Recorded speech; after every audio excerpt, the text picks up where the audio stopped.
It's been almost 5 years since a member sold Projekt 964 to PCA for $1, and it's been quite a ride getting it to where it is today. It was the early days of the pandemic when we received the car, and so we used it for a lot of our early Tech Tactics live videos, as well as brought it to events to help educate members and spectators who showed up. So if you've been to Works Reunion or Porsche Parade in the past few years, you've probably seen it. Now it's nearly time to sell it using the services of the highest volume bring-a-trailer seller, Avant-Garde in Arizona. But before we do that, let's recap what we've done to the car, and then I'll take it on a drive and give you my impressions.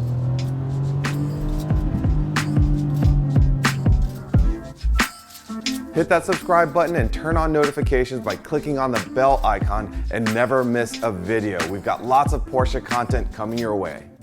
Are you protecting your drive? I certainly haven't been.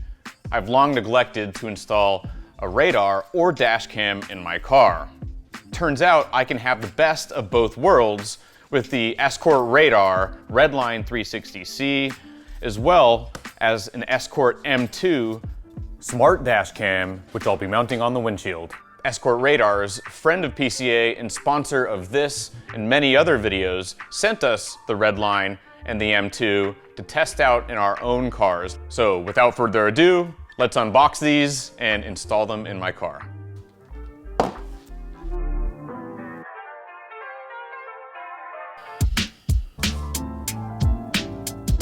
The Escort Redline can be used alone or paired with the M2 Smart Dashcam.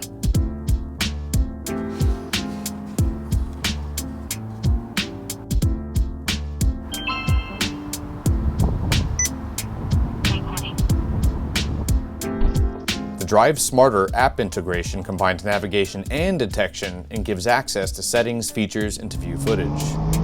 Caution, red light camera ahead. Arrows on the red line tell you where law enforcement has been detected. There's the car band. The M2 Smart Dashcam adds protection with date, time, GPS coordinates, and velocity timestamped onto the footage. Be ready for every scenario. Protect your drive. Visit escortradar.com today. To begin with, we asked members to decide what they wanted to do with this car, and we gave them 3 options. The first one would have been a safari car build. Another one would have been a restoration to completely stock form. And the third was to do a resto mod sort of restoration in the style of a 964 Carrera RS. And that's what you voted on, and that's what the car now is. So let's go over some of the things we've done to the car, the modifications, and what you'll get if you're the lucky buyer of Projekt 964. Projekt 964 came to us as a diamond in the rough. It had a little over 38,000 miles, but it had sat for the better part of 10 to 15 years. There was a lot of things we knew that would need to be replaced, but we could see the light at the end of the tunnel. The first thing we did was to do a paint correction. Now, Vu handled that because he's the paint and detail pro here at the office, but Vu did the paint correction, and we took it to Ceramic Pro, where they put a ceramic coating onto the car. Recaro sent us pole position bucket seats, along with plaid fabric inserts and extra fabric so we could cover the rear seats to match the front. There was some rust repair around the bottom of the windshield and in the floorboards. And we replaced the seals in the headlight buckets as well as the rocker panels, which over time can shrink with age and appear not that great. As far as the mechanicals go, the engine was untouched except for things to get it started for the first time after many, many years, and that included a brand new Porsche Classic fuel tank, as well as new hard lines and soft lines for the fuel system. A full tune-up included a valve adjustment, and compression and leak down tests revealed an excellent motor with some of the best numbers that the shop we took it to has ever seen. And of course, there were a bunch of other small things that we've fixed across the car as it's been in our stay to make sure that it's in perfect working order for the buyer. And now for the upgrades. We have HRE wheels, Pirelli P0 tires, and the car now sits on KW V3 coilover suspension. We upgraded the brakes, so we now have 964 Carrera RS brake calipers up front. They are also the same part as on the 964 Turbo 3.3 liter, as well as larger 993 calipers at the rear and matching discs for the new larger brake calipers. We also added a Porsche brand front strut tower brace to the front of the car. Inside, to match the new Recaro pole positions, we also installed a Porsche Classic radio, which has a small touchscreen and Bluetooth connectivity, all the modern convenience you would want in an air-cooled Porsche. You might notice that the car sounds a lot louder and better than a stock 964 Carrera 4.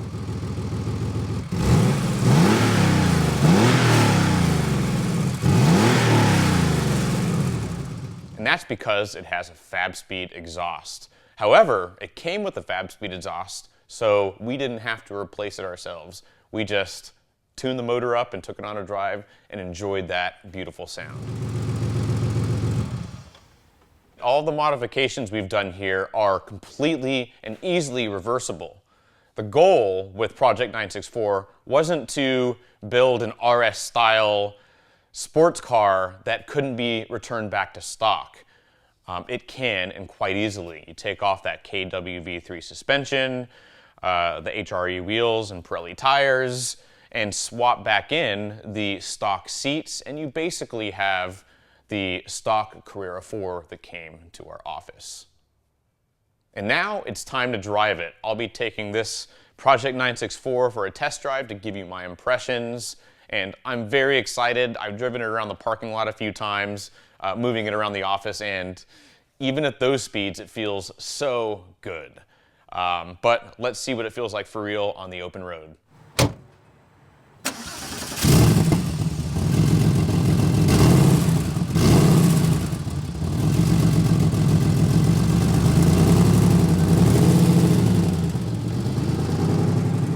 So, we've started the car, gotten in. I'm gonna go on a drive just around PCA's office and some of the neighborhoods and back roads for about half an hour.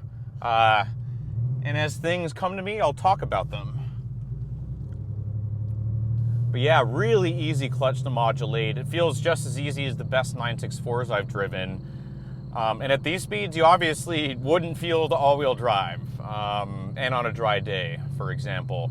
But overall, very nice at these slow speeds. It has that solidity that I love in Porsche 911s. So it's an air-cooled motor, got to warm it up slowly.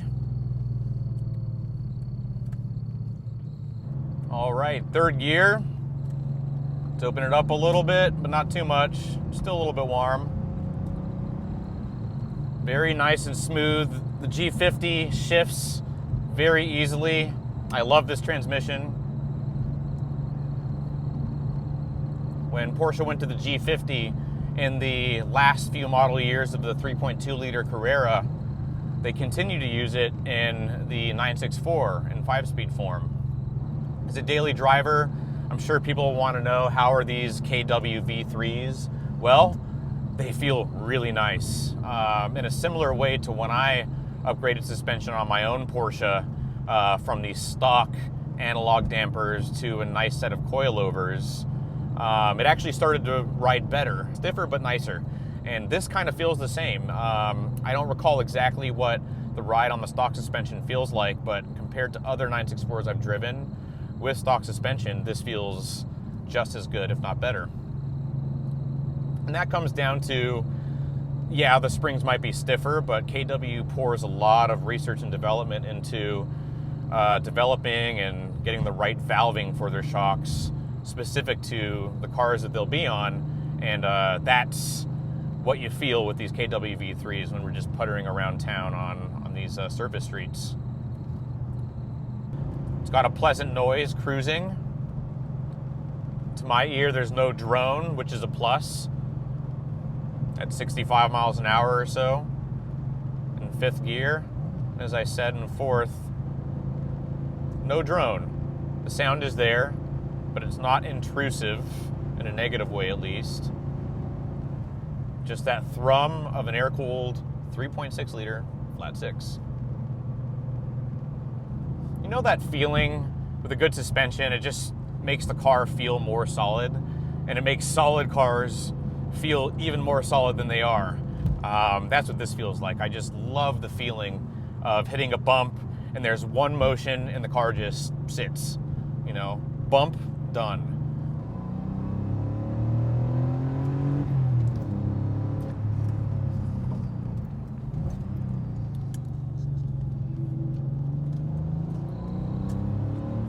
Yeah, you can feel the weight a little bit more in this, on the front end of this, than in a Carrera 2 when you're pushing it a little bit harder. And here's our standard test road where we've done many 1 mile reviews over the years. I know this right here kind of flips you up, yep.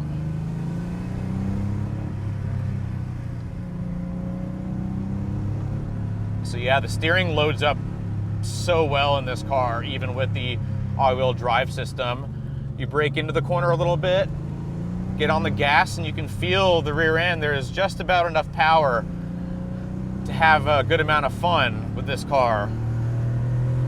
Really fluid. I wouldn't say that it likes to be driven as hard as my Cayman, if some of you know about my modified 987 Cayman, but it comes close. It'll do it. And as I said, the suspension is so good in this car. Soaks everything up. The brakes are nice. They'll stop the car quickly. As on all Porsche air-cooled cars, it's a little bit harder to modulate them because of the floor hinge pedal, but as I just showed you there, plenty of stopping power. And those calipers are actually Carrera RS calipers, which are the same as a 964 turbo 3.3 liter set of brake calipers. The rears have 993 calipers and all around larger matching brake discs. So driving this hard on a back road shouldn't be a problem at all. Yeah, very fluid car, and I love the steering, but not quite as much as the suspension.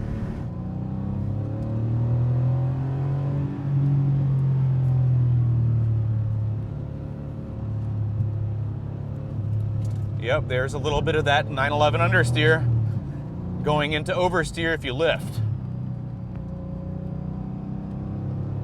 So this will do that if you want. It's still a rear engine 911.